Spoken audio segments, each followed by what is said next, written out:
Yo, salut, j'espère que tu vas bien. Comme tu le sais sur cette chaîne, l'important c'est ta Bible, j'espère que tu l'as pris avec. Aujourd'hui, j'aimerais juste partager quelque chose qui me semble tellement important. Et puis la première chose, elle se trouve dans Romains 12 et le verset 2. Écoute bien. Ne vous conformez pas au siècle présent, mais soyez transformés par le renouvellement de l'intelligence, afin que vous puissiez discerner quelle est la volonté de Dieu, ce qui est bon, agréable et parfait. On voit vraiment à l'heure actuelle combien il y a des choses qui sont dures, hein. On voit l'actualité, je ne sais pas ce que ça te fait, mais des fois on se pose des questions. Puis résultat, beaucoup de gens ont fait du sport, ont fait des tas de choses pour oublier un peu la réalité. Où on aime se distraire, on aime regarder plein d'autres choses pour oublier un peu les violences que l'on vit autour de nous. Le problème, tu le sais toi-même, c'est que quand on fait ça, souvent ça nous prend dans une direction. Et j'aimerais vraiment nous encourager sur ces paroles de Jésus qui sont importantes. Alors, on va faire un petit tour sur un passage un petit peu plus long, c'est le psaume 1. Alors regardons ce que le psaume 1 nous dit. Heureux l'homme qui ne marche pas selon le conseil des méchants, qui ne s'arrête pas sur la voie des pécheurs, et qui ne s'assied pas en compagnie des moqueurs. Déjà rien que là, je ne sais pas pour toi, mais en tout cas moi ça fait réfléchir. Ne pas s'asseoir avec ceux qui se moquent des autres.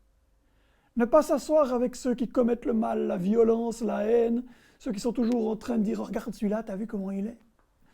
On a tous dans notre entourage des choses comme ça. Et heureux l'homme qui ne vit pas ces choses-là, mais qui trouve, le verset 2, son plaisir dans la loi de l'Éternel.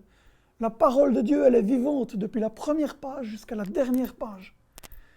Et je crois vraiment qu'il faut oser s'y arrêter, qu'il prend plaisir dans la loi de l'Éternel. On sait aujourd'hui que le Saint-Esprit vient poser les lois dans nos cœurs. Mais c'est des lois d'amour. C'est des lois qui nous aident à avancer. C'est des lois qui nous donnent le respect pour le prochain. Toi, tu le sais. Mais qu'on ose ne pas oublier un peu ces principes si forts, plus forts que ce que le monde nous pousse à faire ou à vivre. Il est comme un arbre planté près d'un courant d'eau. Celui qui marche d'une bonne manière. Il donne du fruit en sa saison. T'imagines? Plus tu es ancré avec Dieu, plus ce que Dieu a mis en toi va porter son fruit. C'est la Bible qui le dit. Et dont le feuillage ne se flétrit point. Ça renouvelle, ça fortifie, et tu peux persévérer quelles que soient les circonstances. Et tout ce qu'il fait lui réussit.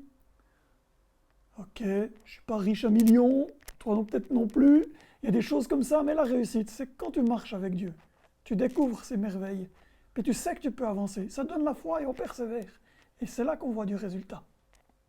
Le verset 4, il n'en est pas ainsi des méchants, ils sont comme la paille que le vent dissipe. Tu vois pourquoi il ne faut pas les suivre? C'est pourquoi les méchants ne résistent pas au jour du jugement. Tu as peut-être l'impression que tes copains, ils réussissent tout, que tes amis, ils arrivent à faire tout ce qu'ils veulent, ils deviennent riches, ils deviennent célèbres, tout le monde les aime bien, puis toi tu souffres. C'est qu'un vent de paille. Ni les pécheurs dans l'assemblée des justes. Et là où il y a Dieu qui règne, au bout d'un moment, celui qui ne marche pas avec lui, il se fait mettre de côté. Mais il aura d'abord pu entendre la grâce et l'amour de Dieu. Tu comprends la chose? L'Éternel connaît la voie des justes. C'est le verset 6 qui le dit. Et la voie des pécheurs mène à la ruine. Tout ça pour te dire, regarde, oui on est attiré par des séries télé, oui on est attiré par des jeux, oui on est attiré par l'alcool, la chicha, la marijuana, toutes ces choses-là, par le sexe, s'amuser à toutes ces choses-là. Puis tu as déjà entendu de la Bible, on te dit arrête avec ces choses-là, puis tu ne sais pas pourquoi.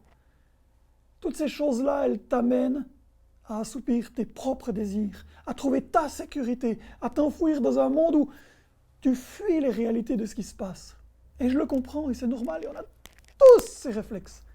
Mais maintenant, marcher dans la voie de Dieu, s'attacher à sa parole, prendre le temps pour prier avec lui, l'écouter, et puis vouloir lui ressembler, c'est ça être chrétien. Ça t'amène bien plus loin. J'ai juste envie de t'encourager en disant, si la parole de Dieu dit que heureux est l'homme qui marche de cette manière, alors c'est que c'est pour toi. Allez, bonne journée.